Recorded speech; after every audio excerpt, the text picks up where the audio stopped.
me conhece da internet, eu acho que eu conheço alguns da internet também. Ó, essa aqui é a Ita que trabalhou no IBM? Na IBM. Cadê quem é?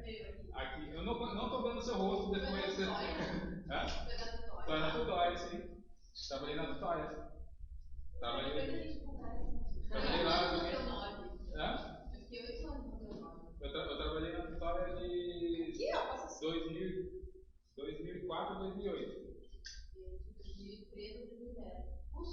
O livro chega por essa coisa pra lá, se alguém tiver que passar por aqui, ó, entendeu? Essas duas cadeiras chegam pra lá, se alguém tiver que passar por aqui, pra não mexer nessa cadeira dos fios, entendeu?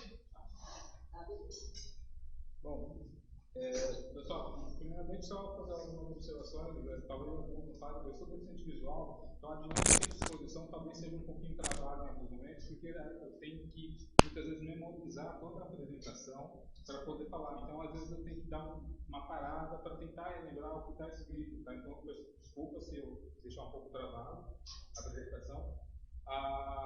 Também queria falar que fico um pouco nervoso, assim, primeira vez que eu estou em uma universidade. Já fiz conversa pública em vários lugares, mais imaginários que vocês podem pensar, mas primeira vez numa universidade. Então, obrigado também pelo convite do Capeta, né, para essa conversa com vocês. Né? Hoje eu vou fazer o segundo dia do mini curso, vou falar um pouco sobre as visões de finanças públicas e entrando nos tópicos com um pouco mais de detalhe. E sinta-se à vontade para perguntar na hora que vocês quiserem. Tá? Essa apresentação é apenas um guia de fala, assim, só para me ajudar na memória, mas a gente pode fazer parênteses nela, falar da forma como a gente achar melhor daqui para o grupo. Tá? Bom, ontem vocês conversaram sobre MLT com... Pode aumentar a voz para ficar melhor na gravação. Tá. Ou Paulo, se tu quiser pegar o microfone que tu prefere. Porque dá pra tirar aqui, Aí. Mais fácil. Não sei se se incomodar, não precisa. Se você sentir mais à vontade. É fio? Sim, ele estica bastante. Aí. Agora parecendo parecerista, né? Bom, então assim, a captação tá boa? Tá bom? Tá bom. Então, assim, ontem a Glaucia fez algo já introdutório sobre a teoria monetária moderna. Hoje eu vou tentar falar um pouco mais sobre a teoria monetária moderna em contraposição a algumas abordagens teóricas mais dominantes no meio acadêmico e na vida política do país e do mundo também, né? Também fiz hoje, vindo para cá, a gente teve várias conversas sobre vários assuntos e a gente, a Cláudia fez um apontamento para falar com vocês agora. Seguinte, MMT, ela sempre é muito acusada de ser anglocêntrica, né? Ela parece refletir a visão de mundo dos americanos, especialmente, para ser mais específico, porque ela olha para a forma como funcionam as finanças públicas e a realidade monetária da moeda estatal dos Estados Unidos, do dólar, né? E olha para e meio que generaliza essas hipóteses que eles constroem a partir da realidade americana para o resto do mundo. Na verdade, assim, em termos operacionais, eles não estão errados. As partes operacionais são semelhantes em quase em qualquer país que usa moeda própria, que usa moeda soberana, que emite sua própria moeda. A operacionalidade não muda muito de um país para o outro. E nesses aspectos não vai mudar, seja dos Estados Unidos, seja no Brasil, seja na Índia, na Tailândia, todos os países que têm alguma moeda que emite sua própria moeda, eles não vão distinguir nos aspectos operacionais. Só que o contexto institucional, a realidade onde esses países estão inseridos, a forma como eles se inserem na divisão internacional do trabalho, na economia mundial, tudo isso limitam as possibilidades da MMT em cada país. E, em geral, só para dar um rápido desenho assim, do que as universidades, por exemplo, pesquisam nesse tocante, olhando para a realidade brasileira. Hoje, a UFRJ ela conduz uma linha de pesquisa que é liderada pelo grupo que tem um blog do Excedente. Eles usam uma abordagem... usam uma abordagem que a gente chama abordagem clássica do excedente e usa as ferramentas analíticas da MMT para falar sobre finanças públicas aqui na realidade brasileira. E eles têm uma preocupação muito forte com a restrição externa ao crescimento, né? A restrição externa é basicamente no processo de crescimento faltou grana para eu pagar minhas importações, vamos dizer assim, grosso modo. A gente fala mais para frente a gente vai abordar isso mais para frente. Já o grupo de moeda, o grupo de moeda também da UFRJ, que contemplava, né, figuras como Fernando Cardim de Carvalho, que é um dos economistas pós-keynesianos mais respeitados no Brasil, e o José Oreiro, por exemplo, e o Luiz Fernando de Paula, eles consideram válidos as teses, quase todas as teses que a MMT argumenta, eles consideram válidas, só que eles têm uma posição muito moderada com relação ao qual que seria o impacto de fazer um uso sem cuidado, sem restrições das lógicas da finança moderna num país periférico e como isso repercutiria no sistema financeiro nacional. Tá? Então eles são bem mais ponderados e cuidadosos na forma de fazer essas colocações, tal como o grupo do Excedente, que também colocam a restrição externa como uma questão muito importante a ser observada, mas não é um limitante absurdo.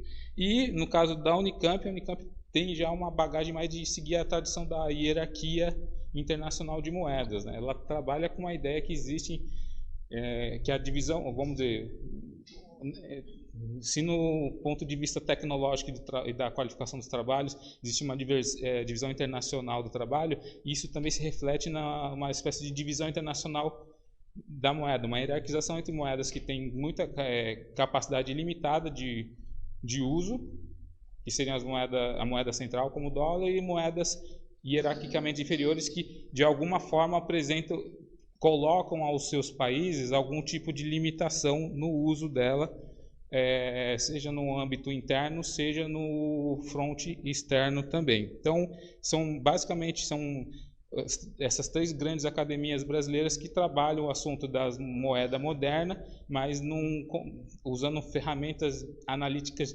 e considerando um contexto institucional distinto para produzir suas análises, seus diagnósticos ou coisas do gênero. Tá? Feito isso, eu vou tentar falar agora, acho que a gente pode começar a falar sobre a apresentação, pode? Tá. Na apresentação de hoje, eu vou tentar falar sobre a MMT e a colaboração dela como um elemento de debate para discussão sobre macroeconomia e macroeconomia das finanças públicas para o contexto brasileiro. Tá? E como ela pode, de alguma forma, contribuir para a gente no embate, no argumentário, seja no ponto de vista acadêmico, seja no ponto de vista da vida pública mesmo, de combate político, de formulação de políticas públicas alternativas que causam efeitos desejáveis para o campo, vamos dizer, progressista ou para qualquer outro segmento social que tem mais preocupação com a população que está desempregada e sofrendo pra caramba com o atual regime de austeridade fiscal aqui no Brasil. Tá? Na apresentação que eu vou tentar trabalhar hoje, eu vou trabalhar primeiro uma visão, como era a visão das finanças públicas para os clássicos. Os clássicos que eu estou falando aqui são economistas que viveram aproximadamente entre o final do século XVIII e o início do século XIX, no contexto britânico e francês, que são os grandes produtores de conhecimento na área de economia política naquela época. E eles, a partir da visão que esses primeiros economistas formaram, basicamente ela se reproduz até hoje na visão dominante em economia. Após essa passagem sobre essa visão clássica, também vou falar sobre a visão neoclássica ou marginalista, que é, na verdade, reciclar esses conceitos da visão clássica com uma roupagem um pouco mais sofisticada e elegante do ponto de vista matemático e teórico. Tá? E depois disso, falar um pouco sobre a revolução keynesiana, vamos dizer assim, né? ou as finanças públicas na visão de Keynes e dos pós-keynesianos, até chegar no Abba Lerner, que vamos dizer que ele é o núcleo teórico da MMT, da teoria da moeda moderna. Ele, a partir da noção de finanças públicas dele, se estrutura uma série de conclusões importantes para a implementação de políticas públicas num contexto de um país dotado de moeda soberana. Depois dessa descrição das finanças públicas, eu vou falar sobre os limites e possibilidades da política fiscal e monetária em países centrais e periféricos. Na verdade, eu não vou tentar falar muito sobre os países periféricos, mas falar mais ou menos a introdução que eu fiz sobre as dificuldades de usar a potencialidade das finanças públicas no contexto de um país emergente, num país periférico como o Brasil ou a Argentina, por exemplo, México, países com essas características de desenvolvimento intermediário ou subdesenvolvidos, como se usava a linguagem anteriormente. E depois disso, vou tentar falar sobre políticas de pleno emprego, ou que um termo que eu gosto de usar, políticas de engajamento produtivo, tá?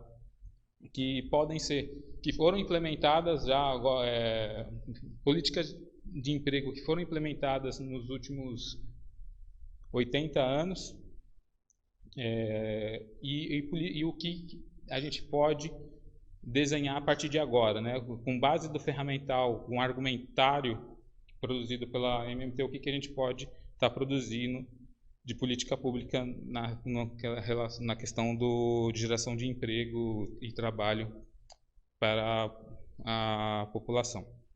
Bom, vamos lá para a apresentação, deixar de enrolação, vamos lá. Bom, aqui, só um minutinho que eu preciso aqui só me localizar. Aqui é os tópicos, né, que eu acabei de falar agora há pouco, né, que eu vou tentar trabalhar na apresentação. O próximo slide, por favor. Aqui, basicamente, eu vou começar a falar sobre a distinção do conceito, ou do paradigma, ou da visão de finanças saudáveis e finanças funcionais. Finanças saudáveis é o conjunto de argumentos que a gente ouve falar na TV. E finanças funcionais é o que a MMT defende como alternativa. Pode ser o próximo, por favor? Opa.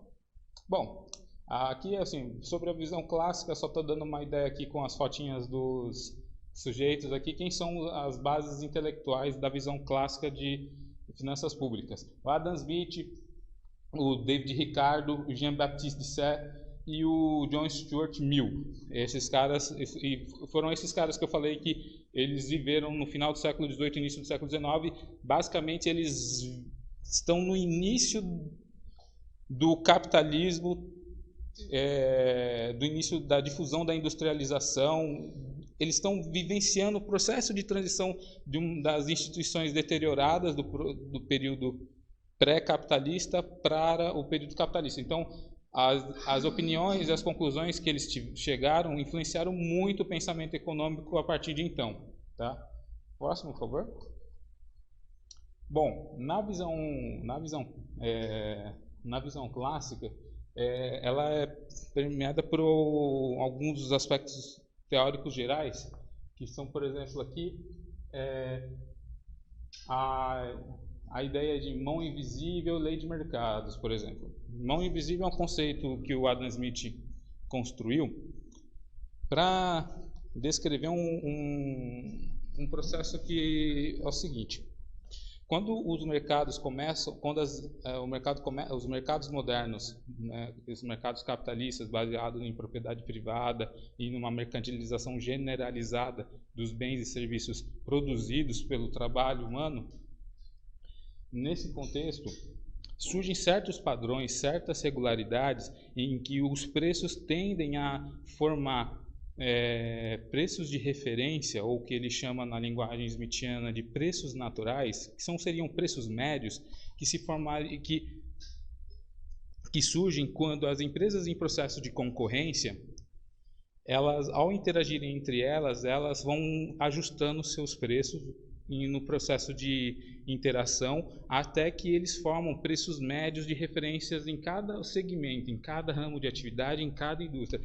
Na visão dele, muito influenciada pelo naturalismo científico da época, né, esses preços se formam como um processo natural. Ele busca referências na natureza para falar que, olha, esse processo que surge, esses padrões de interação que surgem no mercado, que está surgindo na Inglaterra particularmente, na Grã-Bretanha, de forma mais geral, ele é um processo natural. E ele é um processo que é autônomo, ele não precisa de nenhum ator, nenhum agente para induzir a formação desses padrões de interação. Então ele é um processo como se estivesse sendo conduzido por uma mão invisível, daí a metáfora da mão invisível, né? Esse processo de formação desses padrões de concorrência em cada mercado. A partir dessa observação, dessa conclusão, o Adam Smith ele usa essa ideia assim, para permear quase toda a obra dele, no sentido que as forças da concorrência, elas por si só organizam a economia. Isso vai ter impactos mais adiante no que eu vou falar sobre as finanças públicas, mas fixa nessa ideia, como os padrões de interação entre as empresas surgem de forma autônoma, sem a dependência de um ator induzindo determinadas trajetórias ou determinadas rotas de desenvolvimento, essas empresas se organizam como se fosse como se fossem regidos por uma mão invisível, gerando bastante virtude, desenvolvimento virtuoso para as economias, tá? Num contexto cultural um pouco bastante distinto, vamos dizer, já na França e Suíça, dessa região Bélgica, assim, o Jean-Baptiste Say forma uma outra formulação que tem algum tipo de similitude com o que o Smith apresentou, que seria a lei dos mercados, tá? A lei dos mercados seria basicamente a lei que ela enuncia o seguinte: toda oferta gera sua própria demanda. De forma bem sintética é isso. Basicamente, toda vez que uma empresa constitui capacidade produtiva para produzir algo, no processo de investimento, de construção dessa capacidade produtiva, ela gera a renda já que vai consumir essa oferta que ela está sendo criada, em sentido mais amplo, em sentido mais, como a gente diz hoje, em sentido macro, em sentido de macroeconomia. Então, toda oferta gera a sua demanda. Isso é um enunciado que, apesar de ser muito simples, ele é muito forte ainda na economia moderna, especialmente entre os economistas do chamado mainstream ortodoxo. Assim, existe a lei. Então, nesse contexto onde toda oferta sempre gera a sua demanda, o mercado sempre vai encontrar o que os economistas de origem anglo-saxã falam de clearing. Ele sempre entra em equilíbrio, a oferta encontra a demanda. Então você não tem desequilíbrios nesse mercado. Sempre ele está em equilíbrio. Tudo que é ofertado é consumido. Então, dessa forma, esse enunciado, ele chega a uma conclusão parecida com o enunciado da mão invisível do Adam Smith, no sentido que as forças do próprio mercado, o mercado tem uma capacidade de reger o comportamento das entidades individuais de tal forma que ele se auto-organiza. Ele não precisa de uma força externa para poder regulá-lo ou induzir suas trajetórias. Tá? Então, esses dois conceitos são muito fundamentais para entender a visão clássica de finanças públicas que a gente vai desenvolver mais para frente. Numa frase, se houver desemprego de recursos, é momentâneo. Muito momentânea. Para ter a ideia, eles nem formulam muito. Eles vão formular mais para frente em que situações isso ocorre. E, em geral, quando isso ocorre é que o Estado interviu. Fez a intervenção. Algum tipo de intervenção é culpa do Estado. Tá? Aqui tá, teoria monetária, teoria quantitativa da moeda. Outro enunciado teórico muito importante, talvez junto com esse primeiro enunciado aqui, talvez seja um enunciado mais importante para a gente fixar da visão clássica, porque ela vai ter repercussões até hoje na visão de boa parte dos economistas, é o seguinte: eu vou, vamos dizer assim, para usar uma gíria, né, eu vou passar um pano para os economistas clássicos, da visão clássica, porque é o seguinte: no momento em que eles fazem essas formulações, ainda não se tem um suficiente organizado uma série de dados para eles chegarem a conclusões distintas. Então, basicamente, o que se tinha no registro administrativo e no registro literário disponível para a época é que em quase todas as vezes em que ocorria uma expansão de moeda, de oferta de moeda, especialmente de moeda na sua forma metálica, né, os preços também aumentavam. A gente consegue encontrar observações dessa natureza ao longo de todo o período medieval da história britânica. Conseguimos observar algo parecido também na história medieval da Suécia, que tem base estatística para esse assunto. A história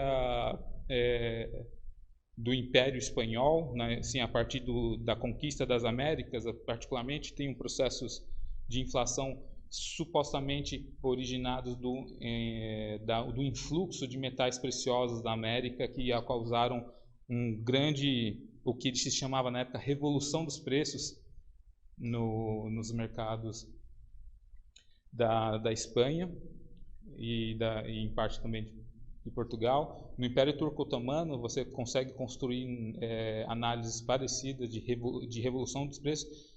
Revolução de preços é um termo que se cunhou no século, acho que na década de 20 do século 20, para descrever os períodos de inflação, de aceleração inflacionária pré-capitalistas. Tá? Então, se vocês ouvirem essa expressão, revolução dos preços, é isso que significa. E na Espanha tem um fenômeno muito curioso: dois monges, se não me engano, eram pesquisadores ligados à igreja espanhola, que era, se não me engano, Tomás de Mercado e acho que é Martim de Aspicueta, mas eu posso depois conferir esses nomes e passar eles para vocês. Esses dois monges formularam o primeiro enunciado sobre a teoria quantitativa da moeda.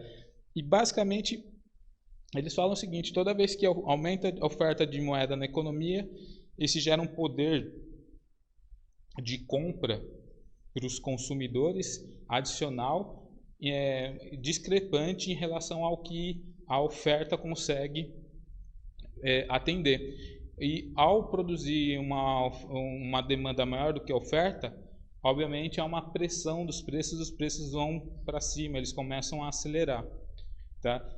Essa argumentação desses intelectuais da igreja, eles se aproximam muito com a visão de como especialmente o Davi Ricardo, já no início do século XIX, constrói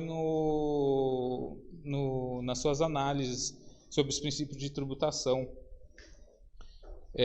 da Inglaterra. Ele também chega à conclusão que, baseado no que se tem de evidência naquela época, nas evidências tanto literárias e nos registros administrativos que estavam disponíveis e organizados, toda vez que havia um influxo de metais preciosos, um aumento dos metais preciosos, se observava correlatamente um aumento dos preços. Então a ideia é o seguinte: uma economia saudável, ela tem que evitar gerar excesso de moeda, evitar injeção excessiva de moeda na economia para não gerar poder de consumo maior do que a economia consegue atender. Tá? Essa conclusão bem genérica da TQM é fundamental também para entender a noção de finanças saudáveis que eu estou tentando colocar aqui como sendo a visão clássica e neoclássica sobre as finanças públicas, e que também é a visão dominante sobre a economia. Mais para frente eu detalho um pouquinho com quando a gente for fazer uma crítica a essa teoria, eu detalho mais ou menos como que essa análise ela tem problemas, no mínimo. Ela é uma análise problemática. Tá? Deixa eu ver aqui. O consumo do governo é improdutivo. Tá? Isso é o consumo do governo improdutivo significa o seguinte: naquela época você olhava para o Estado francês ou para o Estado britânico daquela época, você via um Estado, ou um Estado absolutista em declínio, ou um Estado que basicamente seguia os preceitos do iluminismo inglês ou iluminismo francês, né? Um Estado que trazia para si apenas funções administrativas, fazia funções administrativas, produzia leis e cuidava da justiça gratuita, que era uma das demandas das revoluções ditas burguesas, né? Então era um Estado que ele não fazia atividades voltadas para o lucro, não desenvolvia nenhum tipo de atividade voltada para o lucro, ressalvado alguns bancos centrais, como o Banco da Inglaterra, por exemplo, né? Eles não faziam atividades voltadas para o lucro e também eles não, como é que eu posso dizer, faziam atividade de transformação industrial, que no jargão da época, produzir é transformar a natureza, é transformar insumos em produto. Né? Então, no sentido deles, toda vez que aquelas ações burocráticas que o Estado fazia, era uma ação que era improdutiva em termos econômicos. Se bem que o próprio Sé, no livro dele, ele chega até em alguns momentos uma visão bastante interessante sobre a importância do Estado fazer obras públicas como pontes, estradas, estruturas de abastecimento, saneamento, tudo. Ele tem essa visão que isso é extremamente relevante para o Estado fazer, e seria admissível o Estado usar fazer consumo produtivo, né, consumir improdutivamente recursos gerados pelos mercados em atividades que seriam de interesse, que seriam meritórias, no sentido do que ele coloca na linguagem de moral que o Sé utilizava na época. Apesar de improdutivo, do ponto de vista meritório, seriam atividades relevantes. Depois ele entra em contradição mais para frente nas obras dele, porque ele, quando fala de tributo, né, daí mexe no coração, né, falar de pagar alguma coisa, os caras começam a ficar muito radical. Então ele recua nas posições progressistas dele em certo momento, né? Oi? Teoria dos fundos de empréstimo, né? Tá. Teoria dos fundos de empréstimo é basicamente o seguinte: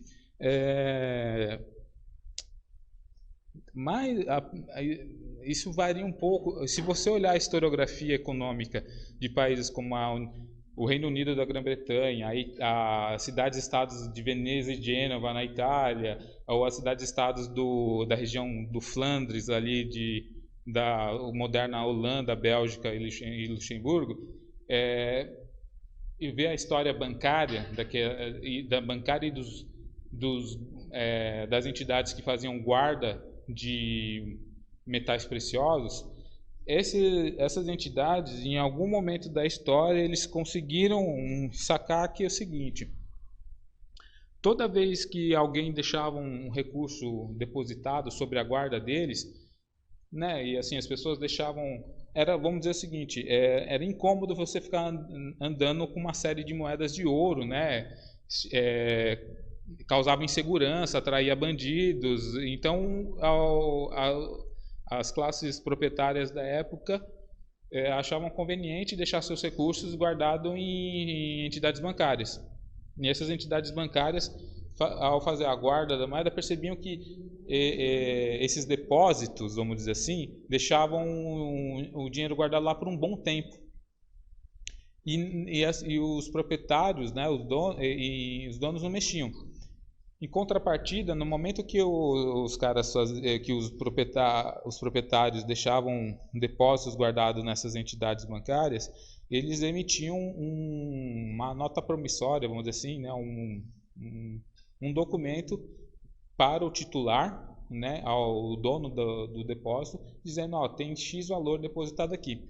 Como esse proprietário não mexia continuamente nessa moeda, os bancos começaram a perceber que ele podia emprestar parte daquele dinheiro guardado para um terceiro e oferir um ganho sobre isso com juros, sem prejudicar o outro proprietário, né? Inclusive até pagando um rendimento, em alguns casos até pagando um rendimento para esses depositantes. Então, a partir daí surge o que ficou conhecido na literatura como a intermediação bancária, ou como a teoria dos fundos de empréstimo. Algumas entidades bancárias que faziam essa função de guarda de bens, eles faziam uma intermediação entre pessoas que poupavam, ou seja, entre poupadores, e pessoas que estariam aplicadores ou demandadores, ou como diz, vamos dizer, a linguagem que se usava na época, pessoas que tinham saldos deficitários, vamos dizer assim, né? Pessoas que precisavam de dinheiro, sejam para fazer um novo empreendimento ou para pagar algum empréstimo ou coisa do gênero. Então, o banco era apenas um mero intermediário, ele captava parte do recurso e emprestava a terceiros. Poderia ser na base de 100%, tipo, captou 100% e emprestou a 100% com um ganho de lucro, ou poderia nascer na base fracionada, ele pegava uns 10% daquela depósito e guardava, e os outros 90% ele emprestava, ou coisas do gênero, tá? Isso é o que vamos dizer, isso é o que é a base analítica, a base prática da tese da teoria dos fundos de empréstimo. Primeiro você tinha que poupar alguma coisa para depois emprestar. Guarda essa ordem causal. Primeiro poupa, depois empresta, tá? Parece muito a finança individual nossa, né? A gente primeiro ganha, depois gasta, tá? Então, próximo, por favor. Bom, aqui seria Pode deixar que a gente vai lendo para você. Pode ser. Princípios básicos das finanças públicas na visão clássica. Tá, aqui o primeiro que está aqui, por favor. A intervenção do Estado deve se resumir ao estritamente necessário. Lembra que na hora que eu falei sobre o Jean-Baptiste Say, sobre o que ele falava de consumo improdutivo, como no final do século XVIII, início do século XX, a ideia era que o Estado que os mercados se auto-organizavam, seja pela narrativa da lei dos mercados de Say, seja pela narrativa da mão invisível do Smith, tá? Como os mercados eram autônomos e encontravam padrões virtuosos de desenvolvimento, eles não precisariam sofrer nenhuma intervenção. E toda vez que um agente externo, por exemplo, o governo, ele retirava recursos desses mercados e gastava recursos em outras coisas, ele perturbava essa mão invisível, ele perturbava esse mercado auto-organizado. Então, mas como eles sabiam que em alguns tipos de atividades não tinha outro jeito senão admitir a intervenção do Estado, eles pressupunham o seguinte: uma finanças adequada, uma finança saudável, pode sim ter uma intervenção do Estado, do governo, desde que se limitando ao estritamente necessário. Por exemplo, nos exemplos dos estudos do Jean-Baptiste Say, fazendo apenas eventuais obras de pontes, estradas. Eu não lembro agora se o Smith, eu acho que o Smith era contrário, inclusive, que o Estado provisionasse educação pública. Então, o Smith o Jean-Baptiste Say já admitia o Estado como provisionando educação pública. Mas o Estado tinha que ser bem restrito, tinha que ser o Estado guarda noturno do iluminismo francês lá, tipo, só tem atividades de polícia, atividades de defesa contra a agressão externa, judiciário, algum tipo de parlamento para fazer regulamentar as instâncias republicanas e pontualmente alguma obra pública. Chega, muito Estado já para eles. É abusivo ter mais Estado do que isso. Tá? Então, esse é um dos princípios que você vai encontrar em praticamente quase todos os teóricos da visão clássica de finanças públicas. O critério de custo-benefício deve ser sempre observado nos gastos públicos. Então, basicamente, isso até parece bastante razoável, né? Mas a ideia é o custo-benefício que deve ser observado, parece que é o seguinte, né? Avaliar que se aquele gasto vai gerar um benefício para a sociedade que vale a pena, que supere os custos do esforço governamental. Mas, na verdade, não é bem assim. Para esses teóricos, a análise de custo-benefício aqui se o custo que eu, aristocrata ou burguês francês ou inglês, vou ter, em termos de impostos, em pagamento de impostos, se o gasto que eu vou ter em termos de pagamento de imposto vai gerar um benefício proporcional para mim. Entendeu? Então, você tem essas duas conotações. No CE e se eu não me engano, no Smith, você tem essa conotação de custo-benefício proporcional. Então, é uma visão muito, vamos dizer assim, individualista sobre os gastos públicos. O gasto público tem que gerar benefício para quem contribuiu. Quem não contribuiu não precisa ter benefício do gasto público. Já no caso o Stuart Mill é um pouco diferente, tá? O Stuart Mill é um dos caras que fala sobre igualdade, ele é um dos caras que primeiro começa a falar sobre essas questões na época, equidade, na verdade, né? Quem tem capacidade de pagamento maior paga mais, mas o benefício pode ser para a coletividade, tá? Então, é mais ou menos essa análise. Esse item aqui... A tributação sobre os salários aumenta os custos da força de trabalho, reduzindo assim os lucros das empresas e cria obstáculos à formação de emprego. Então, basicamente é o seguinte, se os mercados são entidades que se organizam de forma autônoma, gerando desenvolvimento virtuoso, gerando preços de referências justos e adequados para a sociedade, toda vez que algum agente externo intervir nesse processo virtuoso, ele pode prejudicar, como já a gente enunciou nos outros aspectos que a gente falou. O Estado, toda vez que ele intervém nesse mercado, ele causa algum tipo de distorção lesiva, como é que não virtuosa, como não é virtuosa? Viciosa, algum tipo de intervenção viciosa. Então, isso prejudica muito a economia. Então, e daí essa visão é um princípio o princípio de tributação distorcer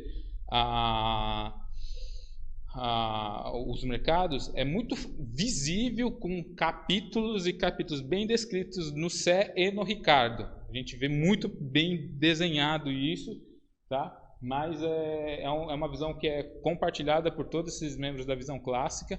E a mesma coisa que eles falam sobre a tributação serve também para o empréstimo. Toda vez que o governo pedir empréstimo ao setor privado para financiar seus gastos, esses empréstimos vão gerar alguma distorção no mercado, vão diminuir a poupança disponível para os demais entes privados fazerem seus planos de investimentos ou de consumo. Então, sempre não tem jeito. O Estado sempre vai intervir de forma ineficiente. Sempre vai causar algum tipo de prejuízo para a economia, na visão clássica de finanças públicas. Você já falou desses dois. A dívida pública causa os mesmos efeitos da tributação e o plano orçamentário deve ser sempre...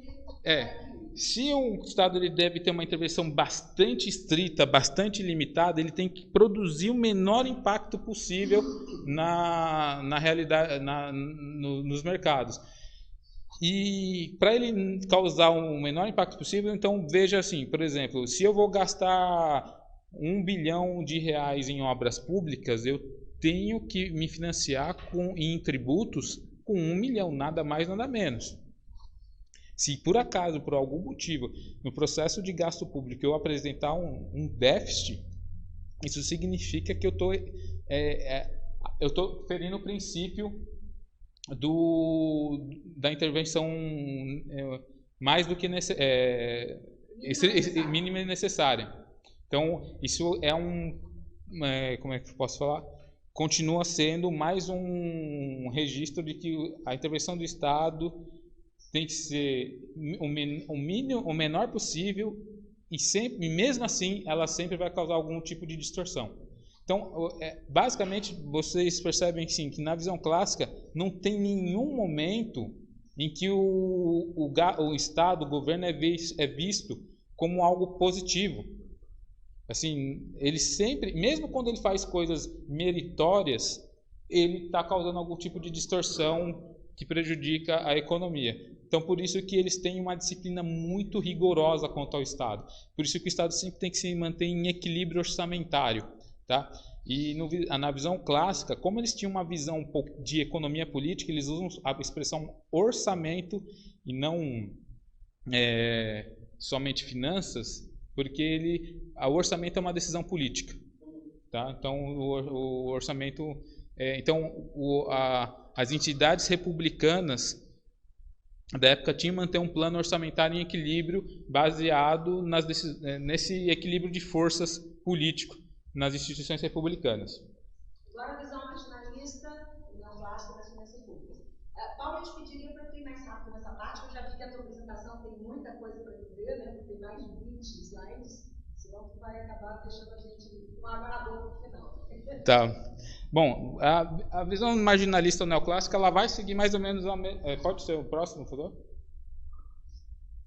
Só me fala aqui mais ou menos o que está escrito aqui. Teoria do equilíbrio geral Valras, quantitativa da moeda, desemprego voluntário, taxa natural de desemprego, teoria dos fundos de empréstimo e taxa de juros natural. Tá. Bom, no caso aqui da abordagem neoclássica, a abordagem neoclássica ela vai trazer o marginalismo para o repertório de argumentos da visão clássica. O marginalismo é usar técnicas matemáticas para você estimar coisas como custo-benefício, o que a gente hoje usualmente faz com derivada, integral, essas coisas aí na matemática contemporânea. Tá? Eles começam, então, assim, tem um economista matemático muito sofisticado, um cara muito difícil de ler, que é o Leon Walras, vou falar em português, abrasileirar o nome dele. O Leon Walras, ele tem um tratado de economia pura lá, onde ele recicla a ideia da lei do mercado e da mão invisível a partir de uma ideia que o mercado ele se comporta como se fosse um leilão. Não sei se vocês sabem, leilão é uma forma bem particular de mercado. Só que ele é muito comum no nosso, de certa medida até comum no nosso cotidiano. Quando a gente vai na feira, se a gente pega a feira é um mecanismo de leilão. E a feira, ela sempre tende ao que a gente chama de market clearing. A oferta encontra a demanda ali. Por quê? Por exemplo, a barraca do peixe. Se o ofertante não vender todo o peixe na feira, ele vai ter um prejuízo que aquele peixe vai se apodrecer. Então, o leilão ele funciona muito bem para mercadorias perecíveis, quanto para alguns mercados mais complexos, como o mercado de energia elétrica também. Então, e ele é um mercado que gera aprendizado. Então, ele é um mercado que realmente parece que tem um clearing. A oferta encontra a demanda. Só que ele é um fenômeno pequeno. Quando a gente olha para o conjunto de mercados da economia, ele não é muito comum. Mas como ele é uma forma muito eficiente de aprendizado dos agentes na interação oferta e demanda, ele foi usado pelo Walras como um ideal de mercado. E ele tratou a economia como um todo, se a economia fosse um mecanismo de leilão. Tanto é que a mão invisível do Adam Smith é substituída aí pelo que na literatura se chama de leiloeiro walrasiano. Existe uma entidade abstrata, em geral, matemática, que ela processa todas as ofertas da economia e todas as demandas da economia e ela cria um mecanismo matemático de igualação de oferta e demanda, onde ofertantes vão dando o seu preço e os demandantes vão dando o valor que querem pagar, até chegar no mecanismo de equilíbrio geral. Essa metáfora é extremamente forte até hoje. É poderosíssima. Matematicamente, ela é muito difícil de você bater, porque ela parece um silogismo platônico. Ela a lógica interna dela é consistente, só que ela carece de realidade prática, de descrever os processos reais que existem na economia. Ela não tem aderência, mas extremamente elegante e sofisticada. Eu quis ressaltar isso porque equilíbrio geral é uma palavra que se ouve muito e ela é um conceito muito forte da economia moderna. A TQM aqui é basicamente a mesma coisa que eu expliquei. O excesso de moeda gera excesso de demanda. Esse excesso de demanda não é acompanhado pela oferta, os preços aceleram, os preços sobem, é o que a gente chama de inflação. Então, segue ainda a mesma racionalidade. Desemprego voluntário, natural. Nessa abordagem marginalista, por uma economia que funcione em equilíbrio geral, ela é tão perfeita que toda pessoa que eventualmente se encontra desempregada, no mínimo está desempregada porque quer. Tá? Entendeu? Então, assim, naquela época, pra você ter uma ideia, o vocabulário econômico daquela época não conseguia reconhecer o desemprego por desalento, não conseguia reconhecer o subemprego como uma condição de desemprego. Então, você tinha massas gigantescas de pessoas pauperizadas nas periferias de Londres e Paris, por exemplo, que não eram reconhecidas como desempregadas, eram reconhecidas como vagabundos. Entendeu? Assim... E o desemprego que eventualmente se observava era um desemprego que eles chamavam de friccional. É um desemprego de curtíssimo prazo, uma pequena dificuldade que a economia encontrou em ajustar a oferta e a demanda localmente ali. Então teve um pequeno desemprego, mas totalmente pequeno, residual, não observável. Tá? É a partir dessa época também que começa a se medir o desemprego. Tá? O desemprego começa a ser medido a partir dessa ótica. O conceito de desemprego aberto que o IBGE usa, por exemplo, que é o conceito mais geral, que é esse que a gente vê de 13 milhões de pessoas desempregadas, é um conceito parecido. Quem está procurando emprego, mas é aquela coisa que são plenamente absorvíveis pela economia. Né? E por isso que o IBGE teve de desenvolver a estatística moderna do trabalho, teve de desenvolver os conceitos de subempregado, população subutilizada, porque 28 milhões, né, hoje, né, por exemplo, se eu usasse essa estatística, o volume de pessoas desempregadas é absurdo. Teoria dos fundos emprestáveis, poupança do investimento. Então, basicamente, eles pegam a teoria dos fundos emprestáveis da visão clássica e embebedada nessa teoria do equilíbrio de mercado, do equilíbrio geral, eles, assim, se olha macroeconomicamente, tudo que foi poupado na economia gerou um investimento. É igual. Igual. Não discute, é igual. Tá?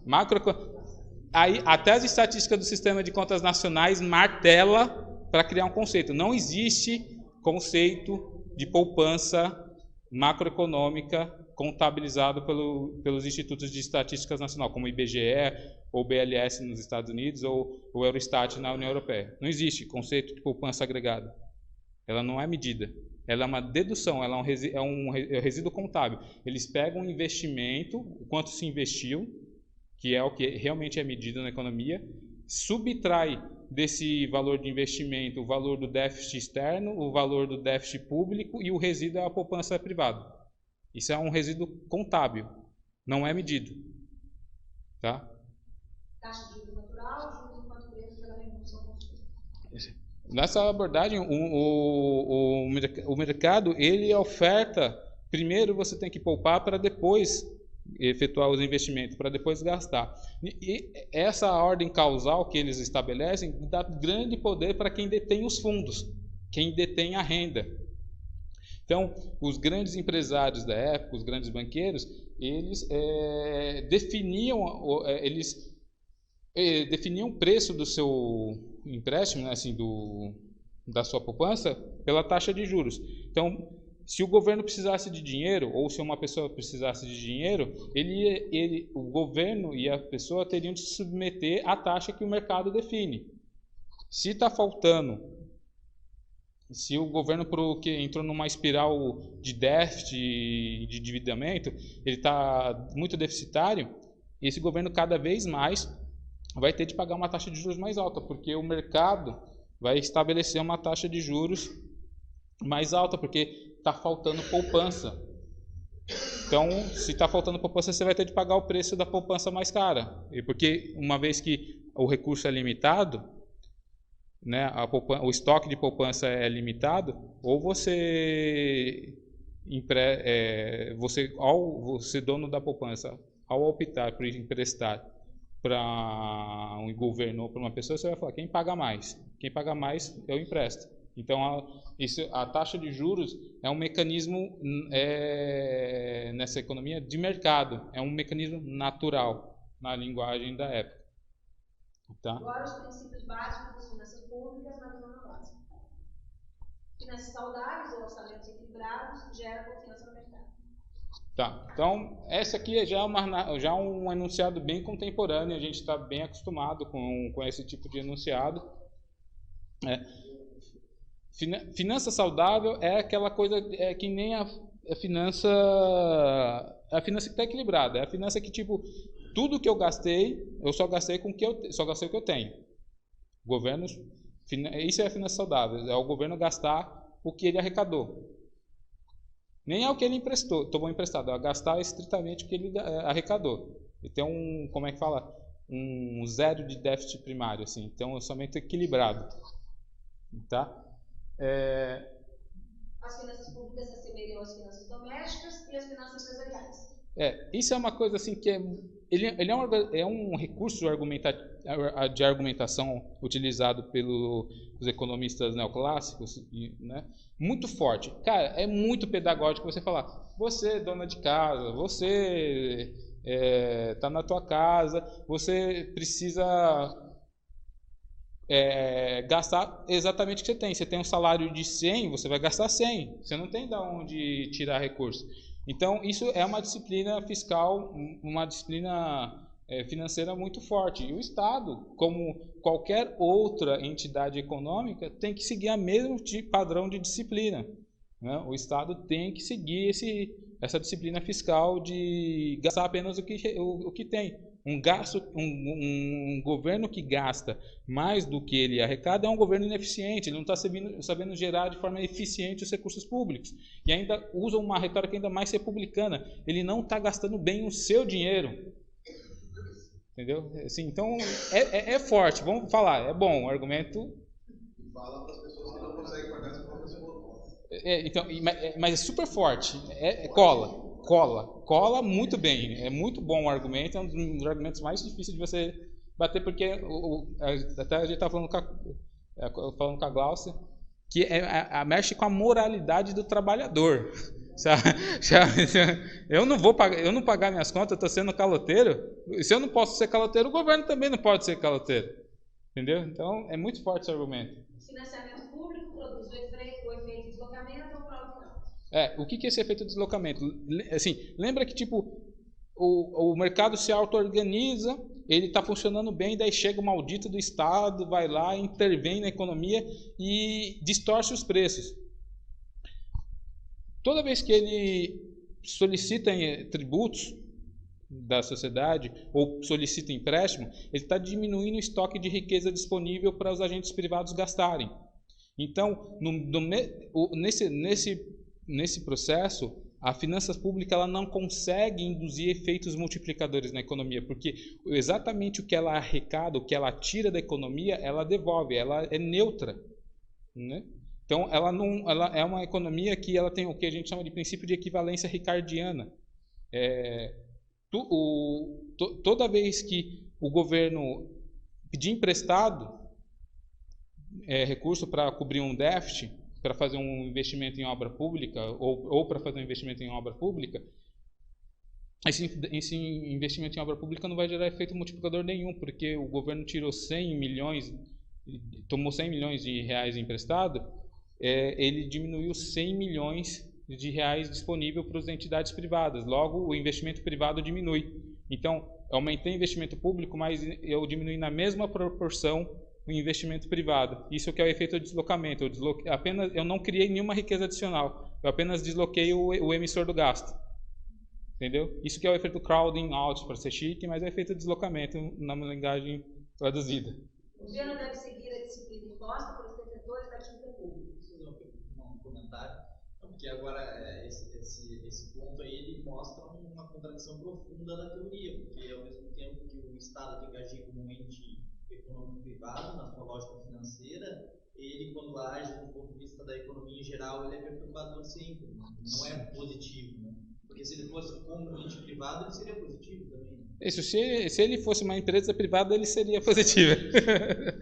Assim, quase uma petição de princípio, né? Assim, na estrutura argumentativa, né?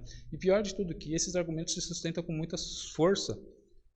E o senso comum pensa assim, por incrível que pareça, por mais sofisticada e elaborada que seja a construção, está impregnada no senso comum. Eu fui educado assim, em termos econômicos. Eu estudei numa instituição que era neoclássica, em termos de orientação curricular, né? E eu pensava assim, que nesse cara. Eu achava que isso estava certo. Só que eu nunca tido contato com outras coisas. Então, por isso que eu pensava desse jeito. Entendeu? Os tributos financiam o gasto público, bem como os empréstimos junto ao setor privado. Basicamente o reflexo da teoria dos fundos de empréstimo e dos princípios de tributação. Eu primeiro tem que ter uma poupança, primeiro tem que ter uma oferta para depois ter um gasto. Primeiro tem que ter uma arrecadação de um tributo para depois ter um gasto. Então sempre eu tenho ele olha para o indivíduo, a lógica do indivíduo.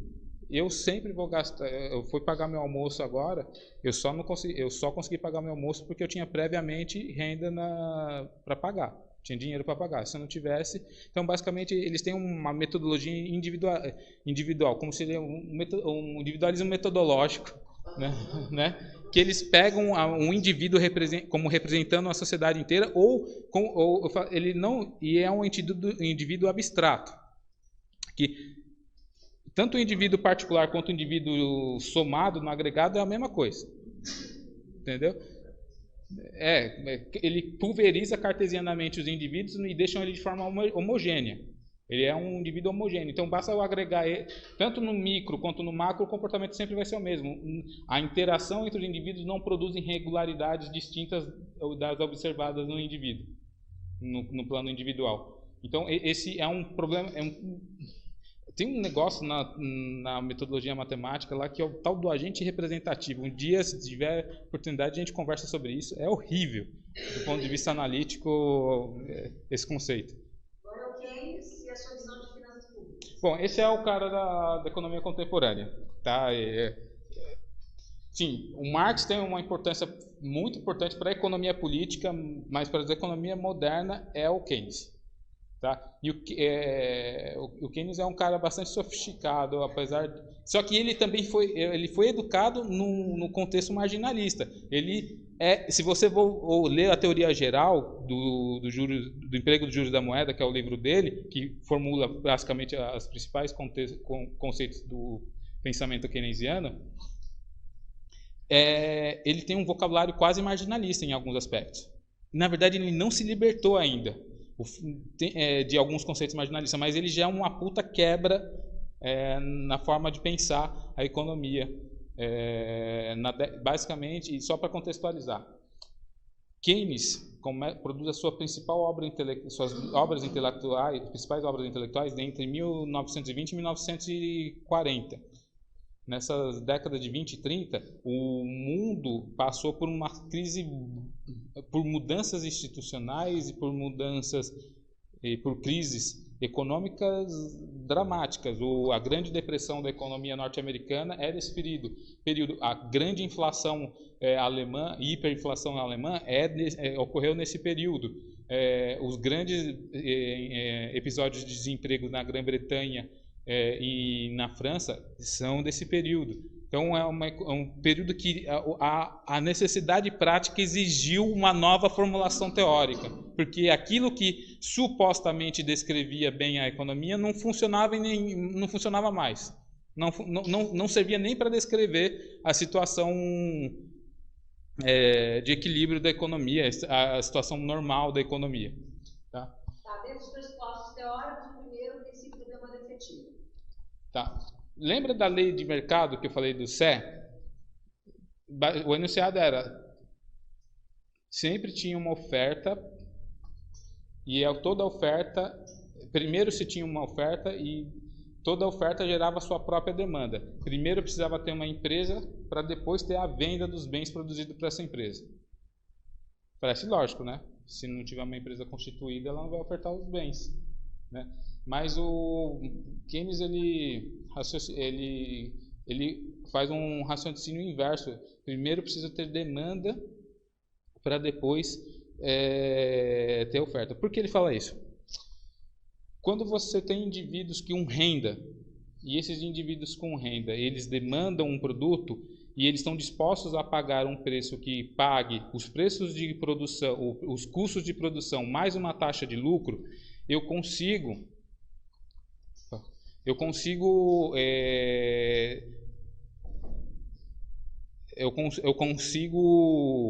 induzir aquela empresa ao interesse de capitalistas, né, de empresários, a constituir uma empresa para atender aquela demanda específica, que tem poder aquisitivo para pagar. E eu também, aquilo que já está instalado, se a renda aumenta, eu aumento a produção, o nível de atividade econômica da capacidade instalada na economia. E se essa demanda for regular e contínua ao longo da história, ao longo do tempo, ela induz inclusive um empresário capitalista a criar novas unidades fabris, novas unidades produtivas. Então é isso que é o princípio da demanda efetiva. O que determina o nível de atividade econômica e o nível de investimentos é a demanda agregada que paga, que é suficientemente grande para pagar os custos de produção e a taxa de lucro das empresas. Isso que é a demanda efetiva. É uma demanda que efetivamente consumiu o que foi produzido. Então, o princípio da demanda efetiva, ela vai olhar assim: tem demanda? Quais são os componentes dessa demanda que está induzindo a produção? É o consumo das famílias? É o consumo do governo? As exportações? Qual desses componentes da demanda estão induzindo o aumento do nível de atividade?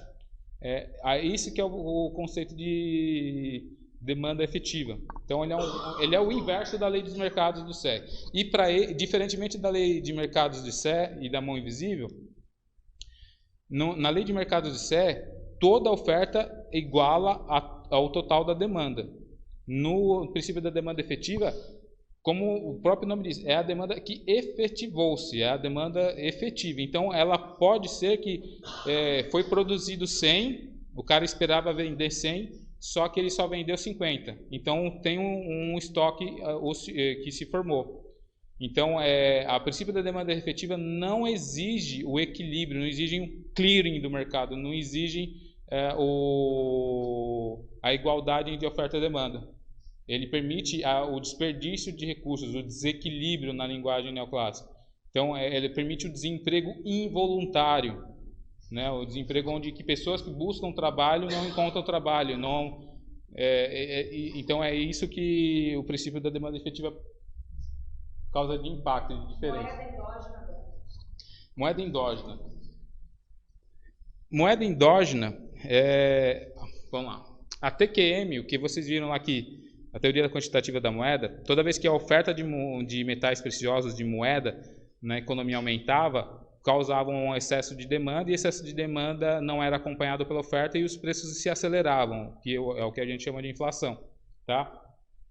Isso é o que a gente chama de moeda exógena.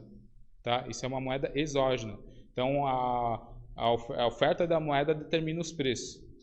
No caso da moeda endógena, é o seguinte: a oferta de moeda ela não é ela não é autônoma. A oferta de moeda ela é determinada pela demanda também.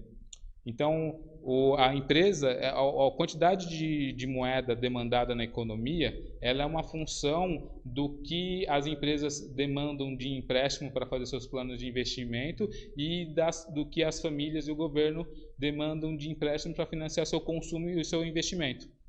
Então, a quantidade de volume de moeda injetado na economia é definido pela demanda.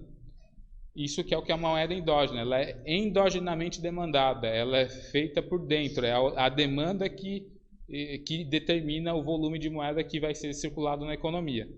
Agora, o que é importante ressaltar?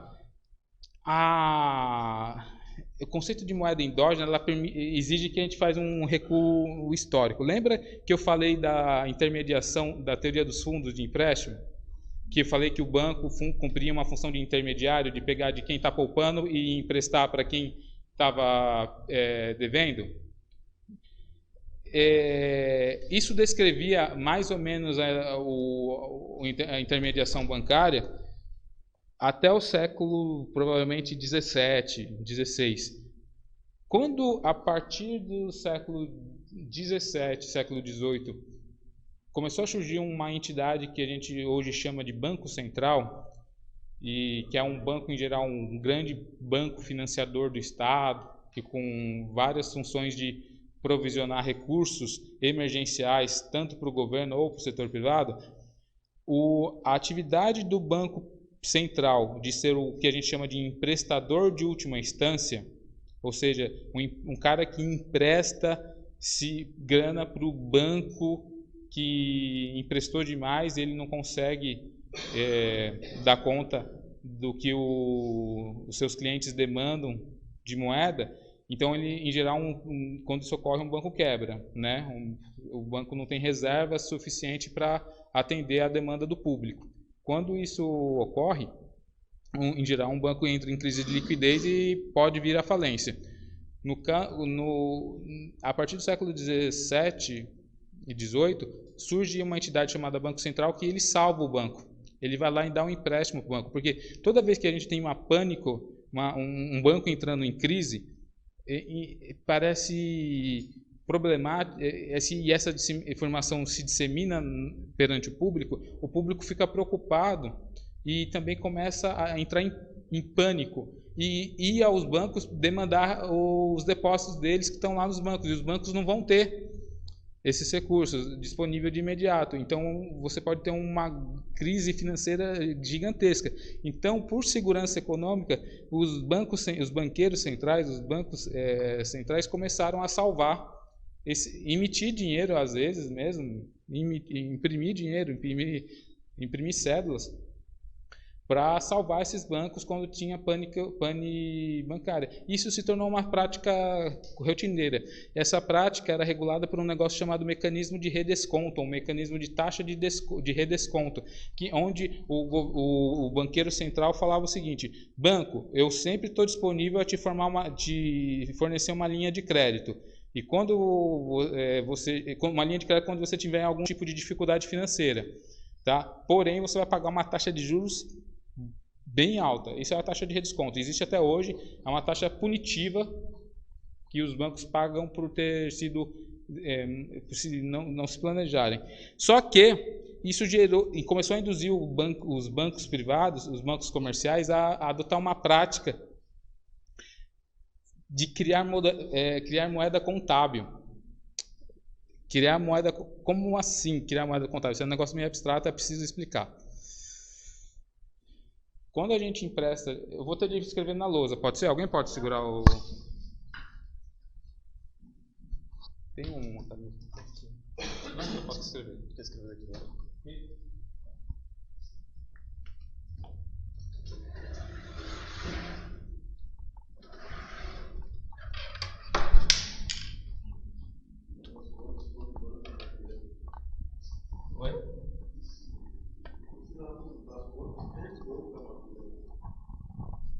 Então, isso é os economistas, existe uma versão radical da economia neoclássica, não da economia neoclássica, mas do pensamento liberal em economia, chamada escala austríaca. E a escala austríaca fala que o banco é um mecanismo de pirâmide. Só que ele se baseia nessa análise de moeda exógena. Na prática, todos os estudiosos que pesquisaram as moedas modernas, a moeda do banco não é uma moeda endógena, ela é uma moeda sempre endógena, ela atende à demanda do público. Porém, ela faz uma malandragem para isso. Tá? Então, por exemplo, esse aqui é o banco, tá? Não tá,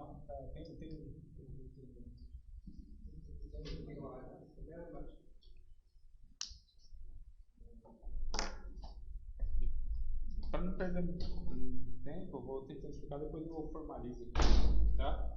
Vamos ver que isso aqui é o que a gente chama balancete, tá? Isso aqui seria o lado ativo e o lado passivo. Vamos imaginar que o lado ativo e o lado passivo fossem como dois bolsos que nós temos, tá? O lado ativo é o bolso que entra dinheiro, é o nosso salário. O lado passivo é os boletos bancários que a gente tem que pagar, é as dívidas, tá? Então, grosso modo, o ativo e o passivo tem a mesma lógica. O ativo é renda e o passivo é uma dívida, é uma obrigação. Tá? O que acontece? O banco ele não precisa ter uma poupança prévia para ele te emprestar dinheiro. Ele avalia o seu risco de crédito, ele olha para você qual que é o seu, se você tem emprego formal, se você tem carteira de trabalho, se você é um bom pagador, tem um cadastro positivo, né? Tá na moda agora, um cadastro positivo bom, se você não tem histórico de inadimplência, e aí ele oferta o crédito para você a uma determinada taxa. Tá? O que acontece? Você pediu para você é esse cara aqui, é esse balancetezinho aqui. Você pediu para o banco R$1.000 emprestado. O banco não precisa ter esses R$1.000 para te emprestar. Ele vai emprestar de qualquer jeito esses R$1.000 para eles. O que ele vai fazer? Ele vai fazer uma manobra contábil. Ele vai depositar R$1.000 na sua conta, então vai estar 1.000 aqui. R$1.000 na tua conta. Foi R$1.000 no seu bolso de renda. Né? Você tem lá R$1.000 para gastar na tua conta corrente. Nota que R$1.000 saiu do banco. Então o banco teve que. Uma cuspida ali.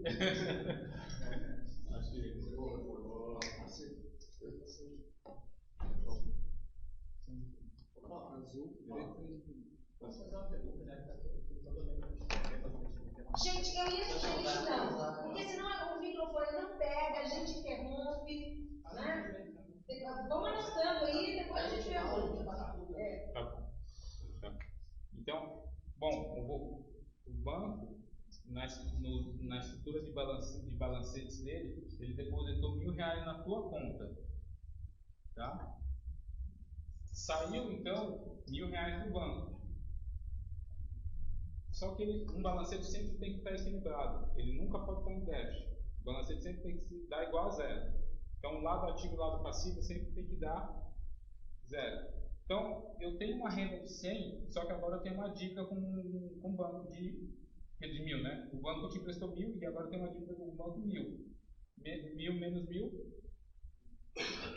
zero, certo? E no balanço do banco, mesma coisa.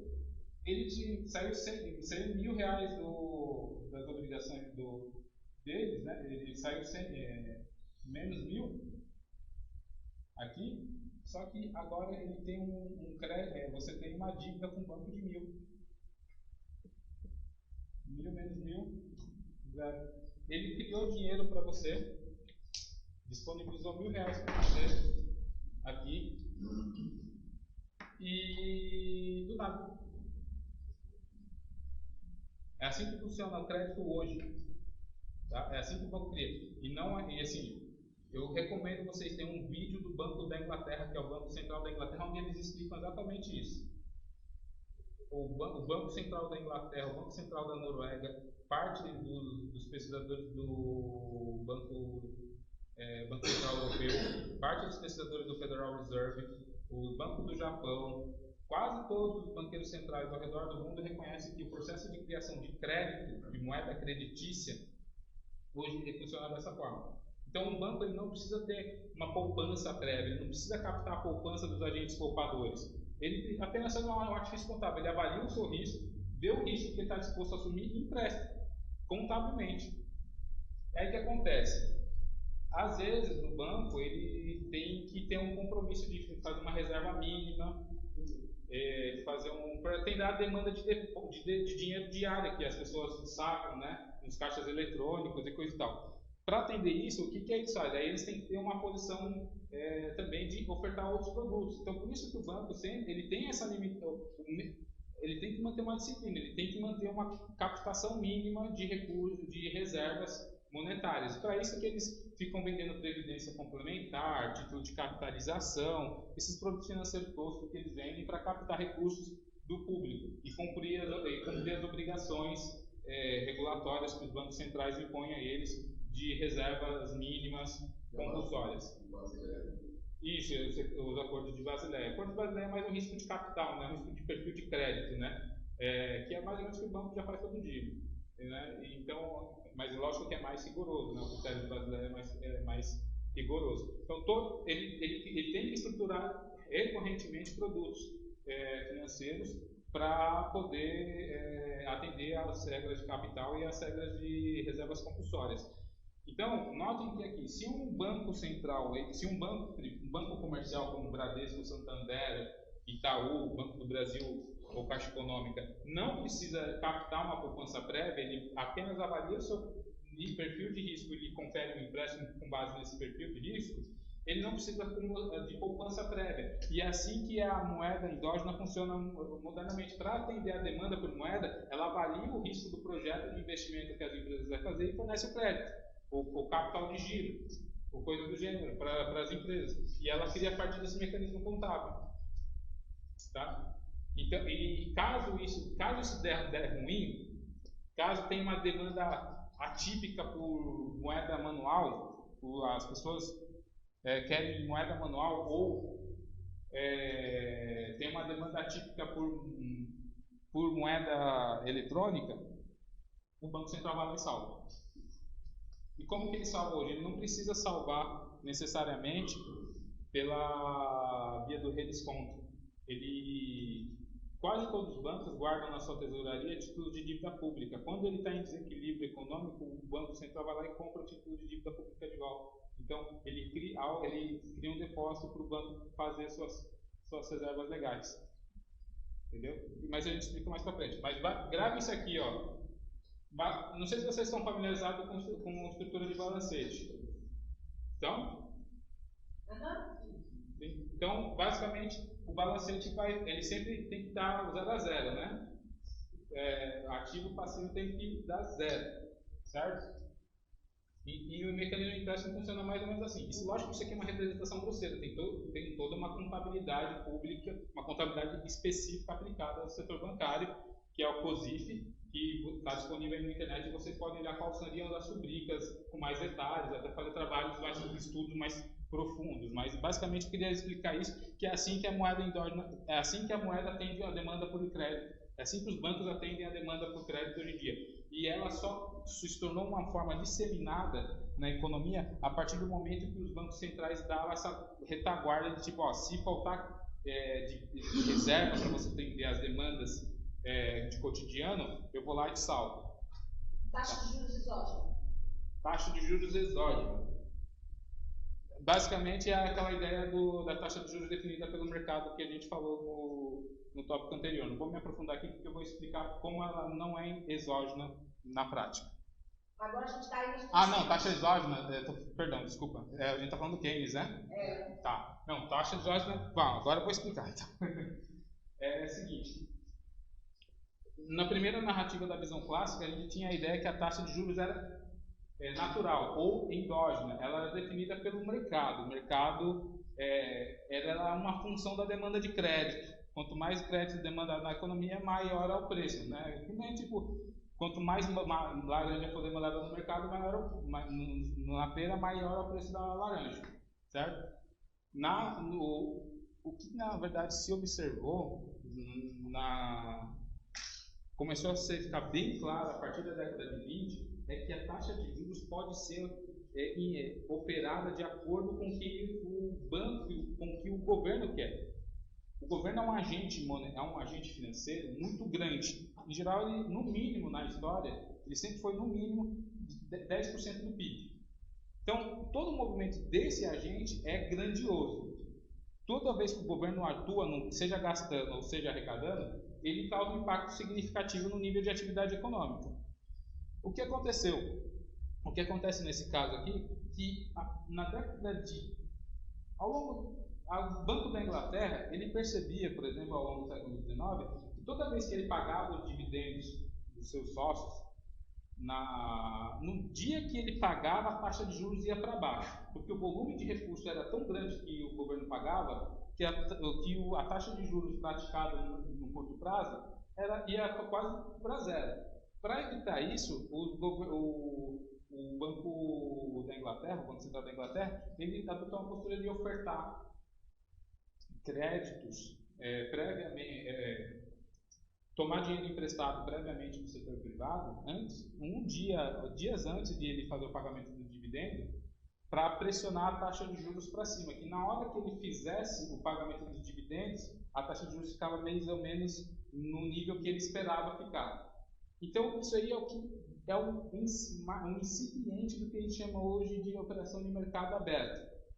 Só que era muito pequeno, assim, apesar do volume em termos absolutos ser grande, a prática de usar o Open Market na Inglaterra do século XIX era pequena.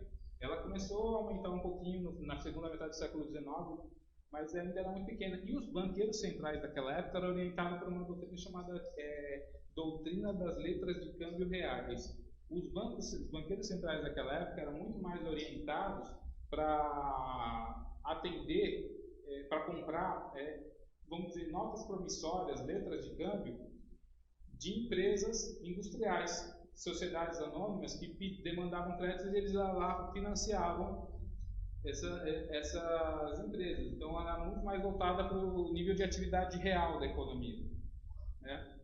Só que durante a Primeira Guerra Mundial, o Federal Reserve Bank, que é o Banco Central dos Estados Unidos, ele teve de fazer várias demandas de empréstimo no curto prazo. E assim, ele percebia que toda vez que ele pagava os fornecedores, a taxa de juros despencava. E toda vez que ele fazia muito empréstimo, a taxa de juros aumentava. Então, isso gerou uma desconfiança de alguns caras do Federal Reserve Board, e a partir da década de 20, o Benjamin Strong, se eu não me engano, que era um dos presidentes do Banco Central, de uma das filiais do Banco Central, que era a filial, acho que do Banco Central de Nova York, ele falou, não, vamos estudar estatisticamente. Daí ele notou que toda vez que o governo pagava, ele derrubava a taxa de juros. Toda vez que o governo tomava emprestado, a taxa de juros subia. Então ele falou, poxa, dá para a gente manusear essa taxa de juros da forma como a gente quiser. E aí, a partir de 1924, começou a ser estruturado um mercado realmente verdadeiro de open market e tal, como é modernamente entendido. E ele foi se estruturando até 1935, chegando à sua forma final e depois da Segunda Guerra Mundial ser operado de forma bem rotineira. Os Estados Unidos, a partir desse momento, os banqueiros centrais perceberam o seguinte: a taxa de juros é eu que defino, não é o mercado. Eu sou um agente tão grande atuando no mercado financeiro que se eu emitir títulos de curto prazo e eu vou pressionar a taxa de juros para cima, se eu tomar empréstimo no curto prazo, a taxa de juros de curto prazo vai para cima, e se eu ficar bastante gasto, bastante depósito nas contas correntes, nas contas dos bancos, eu vou jogar a taxa de juros para baixo. E é basicamente isso que o Banco Central faz com que a gente chama de operação, o Banco Central do Brasil faz com que a gente chama de operações compromissadas. Para definir a taxa de juros de curto prazo, o governo empresta, se quiser aumentar a Selic lá para 15%, ele vai injetar um monte de título de dívida pública falando, mercado, vou pagar em leilões, ele faz isso, né? ele só fala, vou pagar R$15 aí, 15% de juros sobre o valor que vocês me emprestarem. E daí, se num segundo momento o governo quiser reduzir essa taxa de juros, ele simplesmente fala que ele apenas deixa de comprar esses títulos e a taxa de juros tende a cair. É assim que funciona. Por que isso vai acontecer? Porque o governo vai fazer os seus pagamentos das suas contas junto ao setor privado, e o volume de reservas que vai ser criada no sistema financeiro vai ser tão grande que vai derrubar a taxa de juros para baixo. Se o governo quiser manter a taxa de juros alta, ele vai lá e entra com operações compromissadas e enxuga essa liquidez criada. Se ele não quiser deixar a taxa de juros cair, ele não intervém, deixa conforme ele foi pagando, conforme ele for pagando e criando novas reservas no banco, a taxa de juros tende a cair. Ficou claro essa ideia que eu expliquei? Tá tranquilo? Ficou meio abstrato, etéreo? A gente vai até o intervalo, antes de chegar nas finanças funcionais, né? Acaba o Keynes, depois a gente faz o intervalo. Agora são os princípios das finanças públicas na visão do Keynes. Tá. Não. Primeira fala, divisão entre orçamento corrente e orçamento de investimentos. No primeiro item que o Keynes estabelece é uma divisão, vamos dizer, institucional e jurídica para o orçamento público. Se o orçamento público é uma decisão política, é uma decisão política que ela deve ser tomada com determinados critérios. Esses critérios seriam definidos em função do perfil de gasto.